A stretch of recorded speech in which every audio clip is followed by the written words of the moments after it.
Take a look at this guy. Tell me that this guy is not the coolest companion that you have ever seen.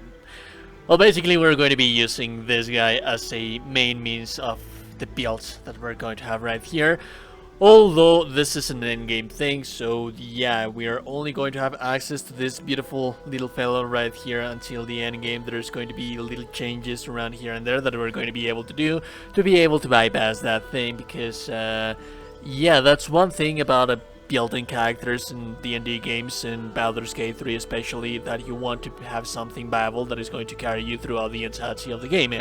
So that is what we're going to be building today, and I do want to set up your expectations to have something realistic about what is it that we're going to be doing, because a lot of people has requested for me to make a dual wielder character, a dual wielder fighter, and this is certainly what this guy is going to be. We're going to be focusing on dual wield with this guy right here. It's not going to be a ranger, but do have in mind that as a ranger you do have options to have access to a whole bunch of different tools, like arrows, which are amazing. They are very overpowered, they're infinite, so that is always something that you should be doing. But this is mainly going to be a dual wielder kind of fighter thing that we're going to have right here. First level, of course, we're going to take it into ranger right here, and this is our fighter going to be. We have already built like a whole bunch of different characters. At this point we are just filling up the gaps of whatever the thing we haven't built yet. So this is the builds for the ranger. The ranger, I have a different build for a ranger. Now there's going to be a dual wielder. Favorite enemy, not going to be important, that is going to be irrelevant, although it's a nice idea to have ranger knights as you are leveling up to get that extra armor class as you are leveling up from heavy armor, so that is always nice. Remember that you're going to be doing melee, but still, when you're going to be doing melee, this is going to be a dexterity character, so that is something that you need to have in mind.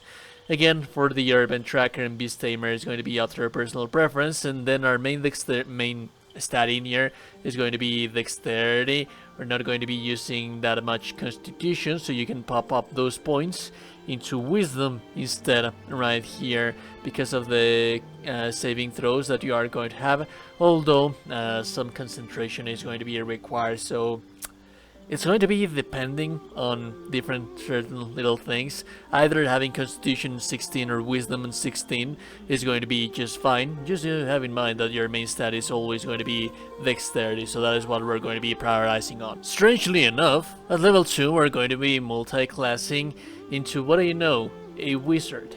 The reason for that being is that Wizard is going to give you access to a whole bunch of utility spells, but the real utility spells you can take whichever one that you like in here. Like for example, Long Strider is amazing, you can get access to this as a ranger later on.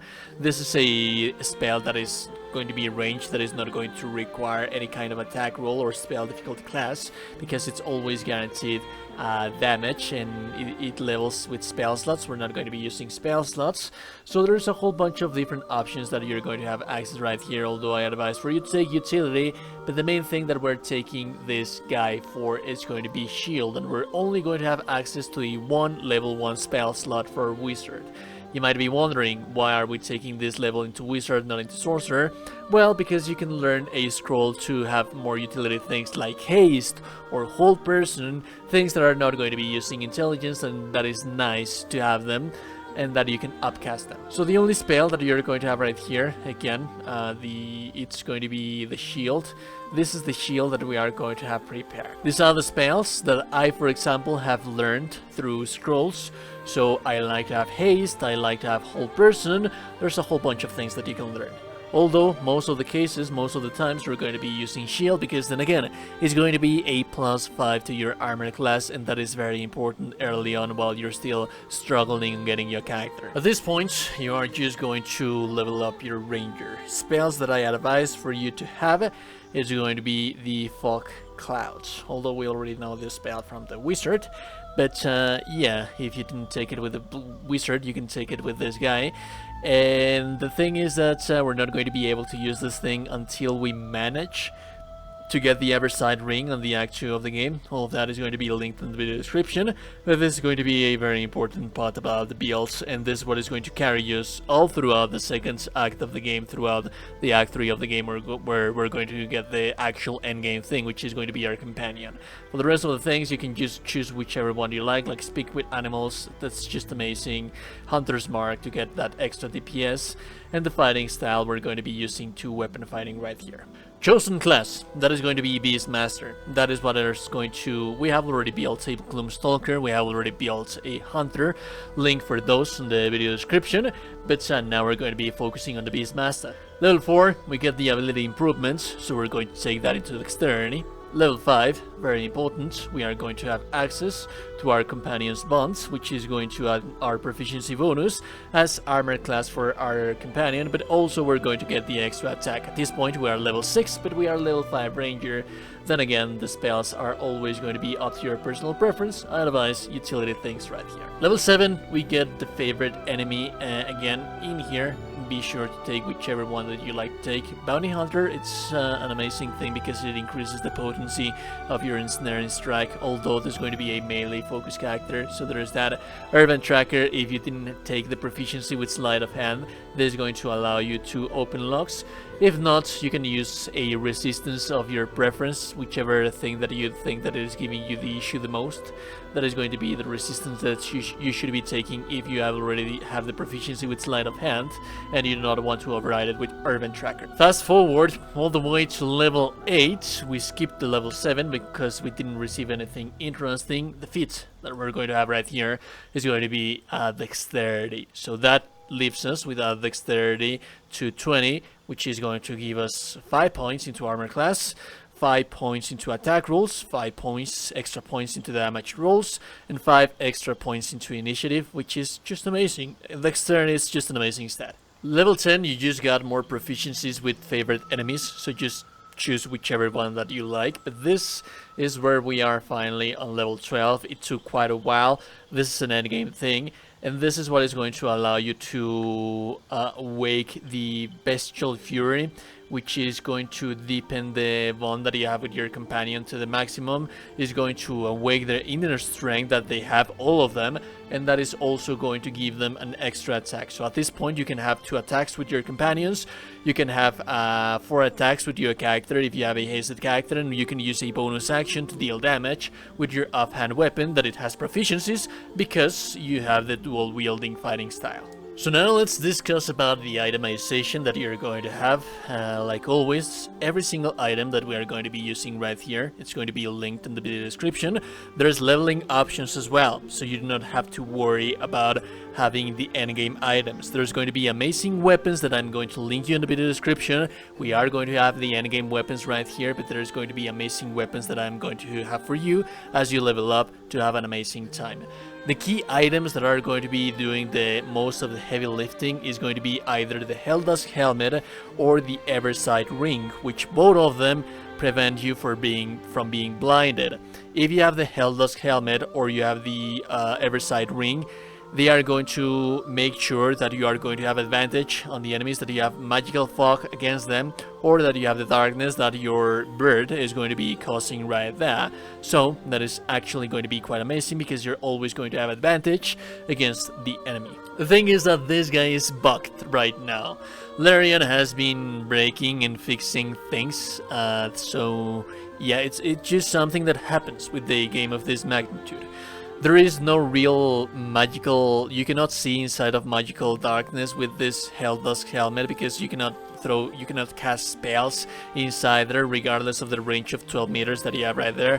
The only thing that is working for this thing is going to be that you cannot be blinded, and that is just going to be more than enough because we're not going to be using range with this character. That is why we made it this way. We're going to be using melee, so we do not care about not being able to see through magical darkness or fog because we're not going to be using arrows inside of magical darkness, although you can cast arrows on fog. We'll talk about that a little bit later in the gameplay section. protection. But as for the armor, again, there's going to be a leveling option right here. The armor agility is going to add all your charisma to the armor class right here. So if you have 5 charisma, that is going to be 22 armor class, which is just filthy. It's just more armor class than the heaviest and coolest armor, heavy armor that you have in the game. It's just amazing. As for the gloves, we're going to have the Helldust gloves to have a 1d6 fire damage, but also as level up, you can use the Dark Justiciar gauntlets to have 1d4 necrotic damage.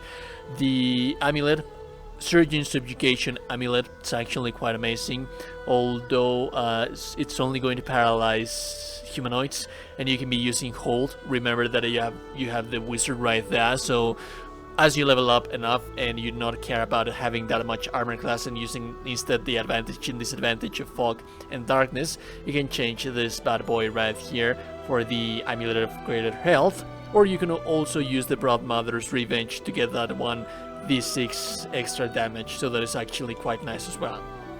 The Strange Conduit ring, you should always be focusing on having a concentration spell, so you can be using either Hunter's Mark, or you can be using different things that you can. That is why we chose the wizard, to have a little bit more access to spells that are going to require concentration, like for example haste. You can also use haste to sustain concentration to get that extra 1d4 psychic damage. And then finally just the caustic ban right here to get 2 extra more acid damage. But you can also be using Killer Sweetheart right here to pair that critical hit on demands with the Lucky of the 4 Realms, so that is actually quite nice. As always, I like to use the Helldusk boots, and if you don't have the Helldusk boots, it's just anything is just going to do the trick right here. Mobility, you're going to be getting it from Lone Strider, so there's that. You're not going to be moving too much out of your darkness or magical fog. And then finally the Cloak Protection to have the extra armor class and the extra saving throws. So the way that the build works is that you're going to have quite a lot of armor class. At the end game, you're going to have like 26 armor class if you are hasting your character, so that is actually quite a lot. If you take into account the magic shield that you have, I say reaction as well, that is going to be a +5 armor class. If you do not have a hasted character, you're still going to have 30 armor class. And then again, at this point, you're just going to require a critical hit for the enemy to deal damage onto you, so that is amazing. And also the enemy is going to be suffering, on top of that high armor class that you are going to have right there, the enemy is going to be suffering disadvantage from the fog, the magical fog that you have right there, and from your beautiful, beautiful, beautiful companion that I have right here. And the way that I like to set up the fights right here is that usually you would go into stealth if you know that the enemy is going to be hostile, and if the enemy is not going to be hostile, then you can prepare the battlefield before it actually happens. The only thing that you want to do, that you have to do, is just move around this thing with the fly action. That is going to require an action, so it is not going to require a bonus action, I'm sorry, and it's going to require mobility, so you can be casting this darkness as much as you want. And then again, you can summon extra little verdes with this thing. As a matter of fact, I advise for you to summon them before actually casting the darkness, because it's going to be quite a whole of an issue. So you have your crows right in there. Your crow has extra armor class proficiency based on your proficiency as well, so, and it's actually quite amazing, although that is going to be from wisdom. That is why it's actually so important for you to raise wisdom as much as possible as well.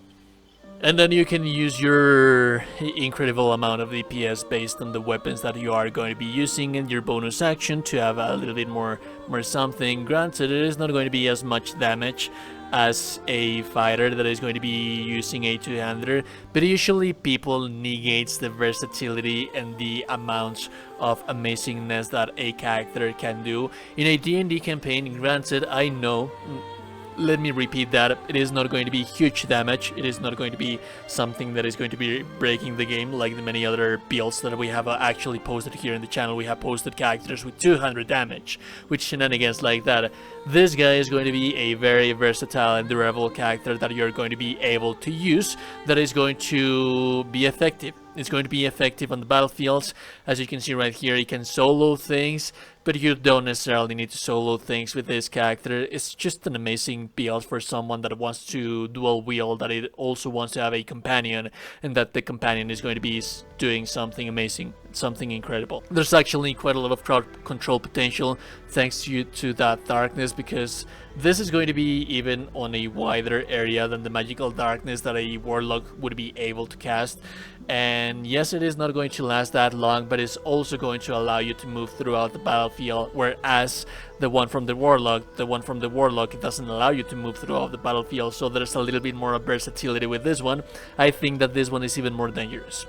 If you like the content, say like and very super appreciated. No one told you today that you're a gorgeous and beautiful person. You are indeed a gorgeous and beautiful, beautiful person. Subscribe to the channel before you close the door. Now we see you goddamn gorgeous and beautiful people in the next one. Have a beautiful day and goodbye.